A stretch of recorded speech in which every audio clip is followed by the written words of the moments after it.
The flight deck of an aircraft carrier is where planes take off and land.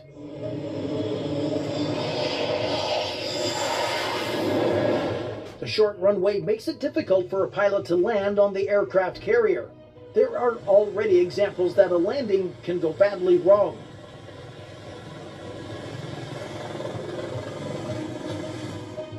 While landing on an aircraft carrier, the pilot often says, "I have the ball."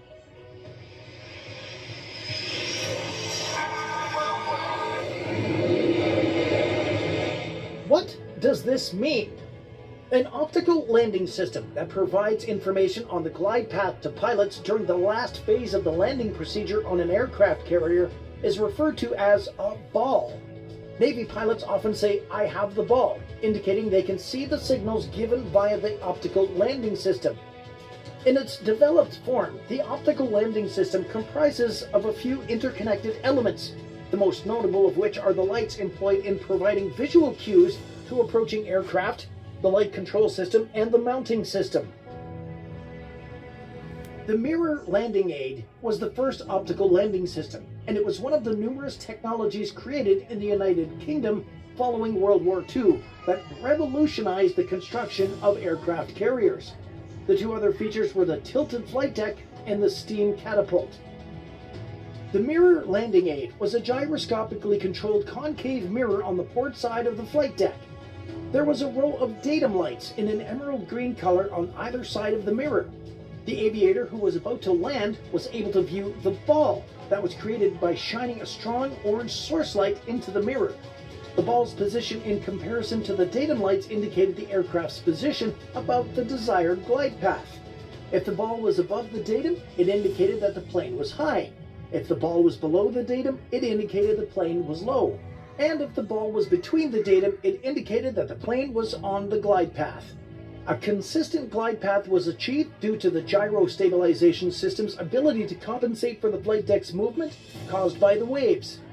At first, it was believed that the technology would make it possible for the pilot to land without receiving direction from the landing signal officer.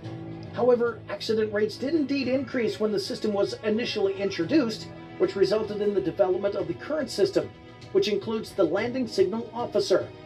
In the United States, the rate of carrier landing accidents decreased from 35 per 10,000 landings in 1954 to 7 per 10,000 landings in 1957 as a direct result of this development.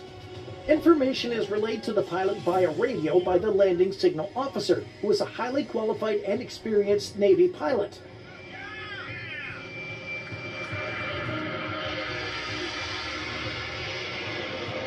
This information includes the pilot's position on the glide path and center line, as well as power needs.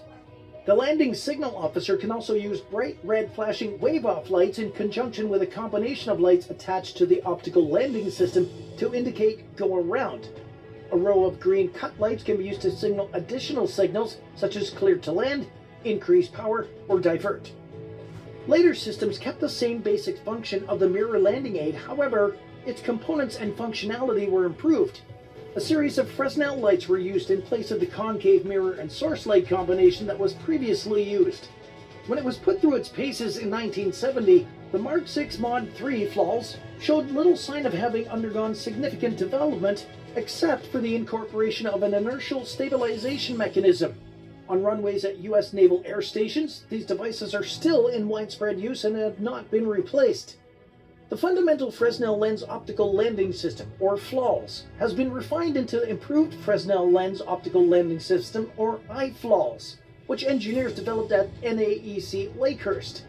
The iFLALS maintains the same basic but provides a more accurate indication of the aircraft's position on the glide slope. In 1997, a prototype iFLALS was put through its paces on board the USS George Washington, and ever since 2004, every aircraft carrier that has been in active service has been equipped with the system. Light from a fiber optic source is projected through lenses in the enhanced Fresnel Lens Optical Landing System, which results in the light being presented more precisely and clearly. That'll be all for today's video. Thanks for staying tuned. Let us know what you think of the topic in the comments.